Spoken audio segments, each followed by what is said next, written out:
Assalamu alaikum and welcome to Islamic Finance 101. Today we have very exciting topic. We are talking about partnership mode of financing.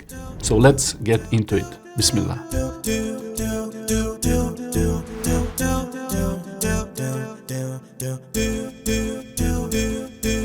So when we are talking about modes of financing, we have two broad ways of thinking about it, and there are a lot of names that you could attach to them, but one way to think about the way that we finance something is by either joining as partners in something, and therefore we share in profit and loss, we are exposed to the dynamics of business, or we structure something as a simple transaction, which is either sale or lease. And this is non-profit and loss sharing type of partnership. Sometimes these two arrangements are referred to as equity way of financing or debt-based financing.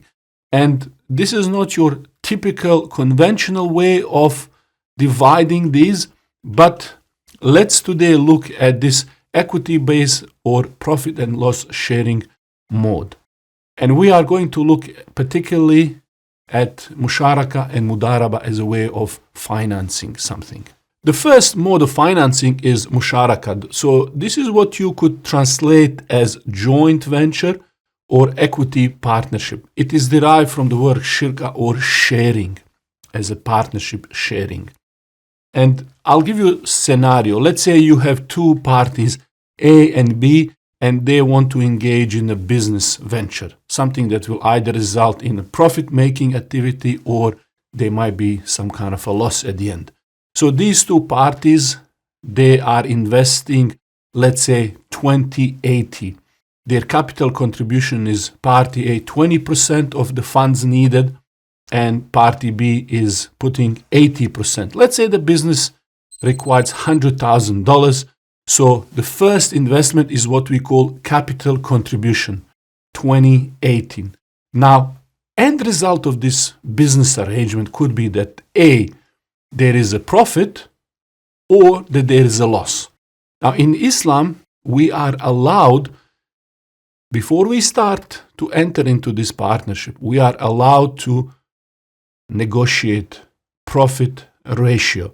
So as we are thinking what we want to do, we want to put some money together. At that point in time, we could either leave profit sharing ratio as 20-80, which is per capital contribution or whatever it is, or we might say, look, I will work more, you might be sleeping partner, or you might work less, or you might know less, my expertise is higher.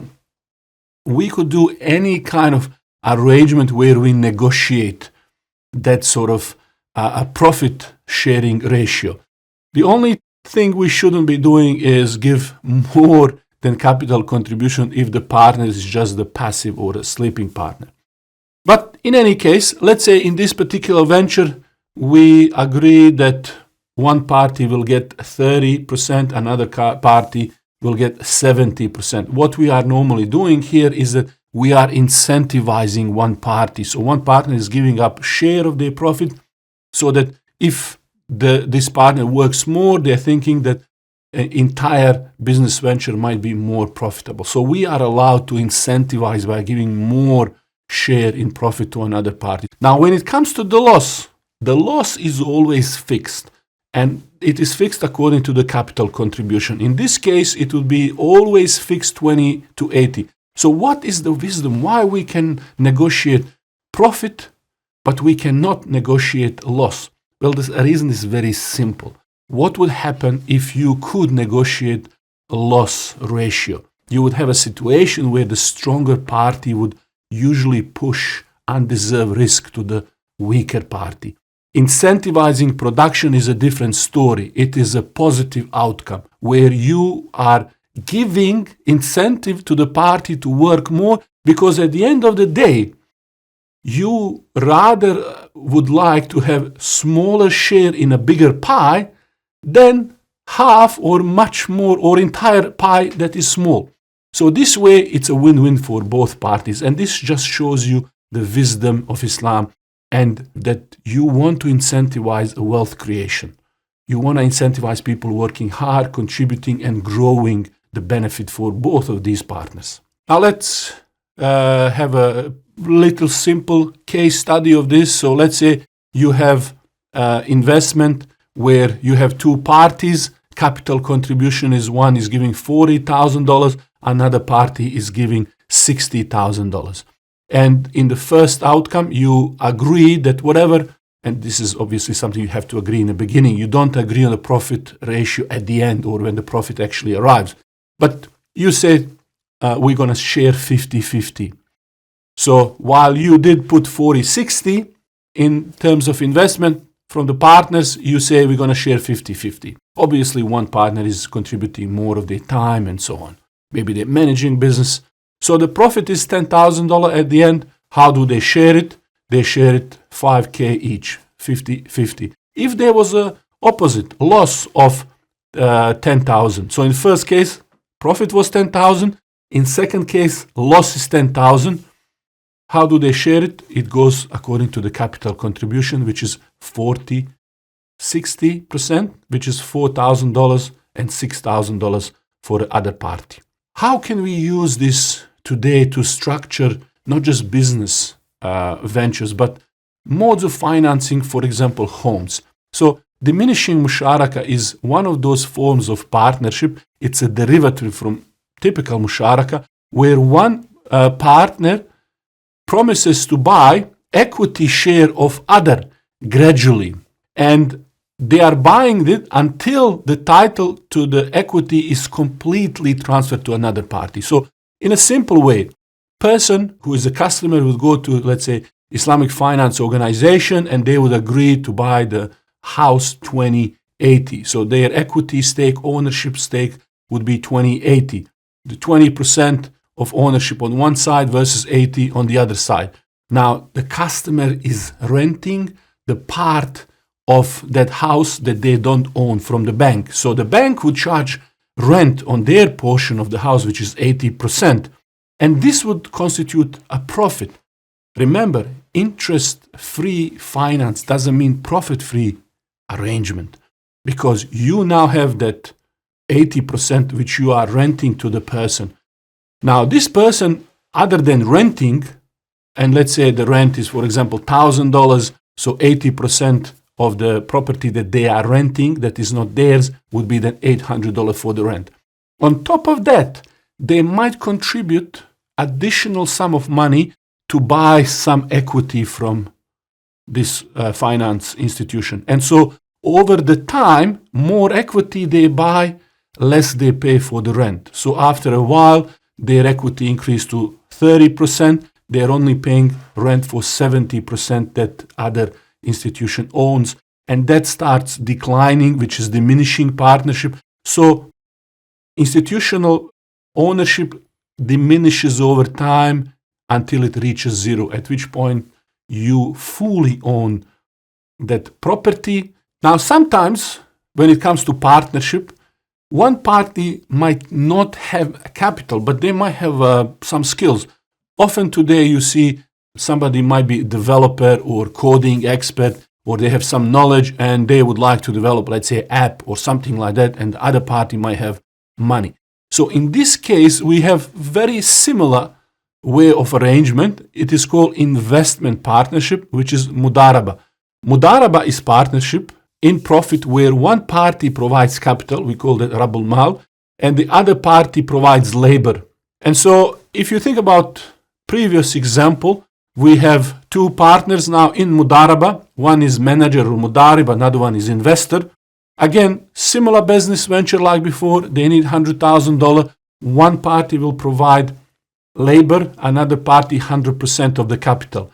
Same rule apply. We can pre-agree how we are going to share the profit. So in this case, let's say we're developing an app for a phone, and we agree that person A, who is managing, providing labor, will get 20%, and the rest will go to the investor. When it comes to the loss, if this doesn't work out, how do we divide loss? One party invests time, another party invests money, and that is what they lose. 100% of your loss in time goes to the person who invested the time, and 100% of the monetary losses go to the person who is investing money. So what would be a simple case study? So again, we have a business venture, manager is investing time, zero money, and the other party is investing zero time, 100% in terms of the money. And let's say they agree 30-70 split when it comes to the profit.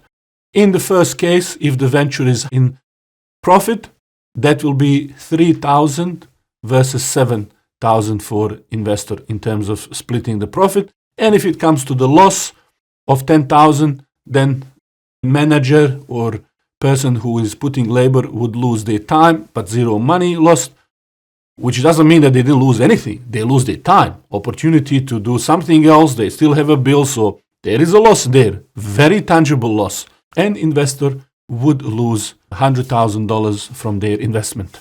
So if we think about these two ways of doing financing, when we come to the bank, we could then start thinking about how at the bank level we can mobilize the funds, take deposits, and then do a financing.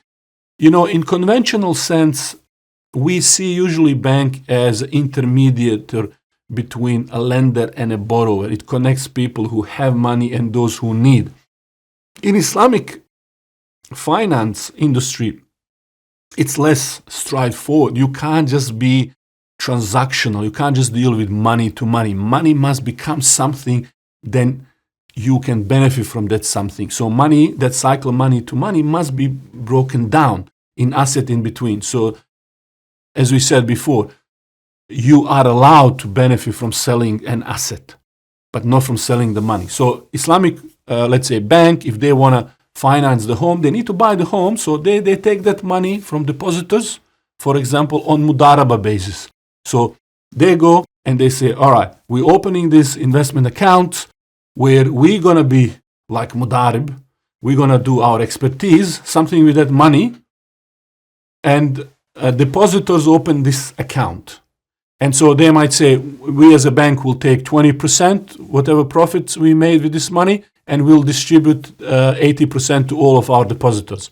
And then on the other side of the bank, when they are financing, they deal with the customer who need to buy homes. In that case, they will go into musharaka, let's say, where the customer will provide 20% or 10%, and they would provide then as a financier on behalf of the depositors, right? In the first part, they were mudarib, who is getting the money to do something. But as a mudarib now, they assume the role of investor, Rabbul Mal now, who is the partnering with the other customer who needs the home to buy the home, and through the diminishing musharaka, for example, they are financing that, and through the rent of their ownership, they are making a profit for it.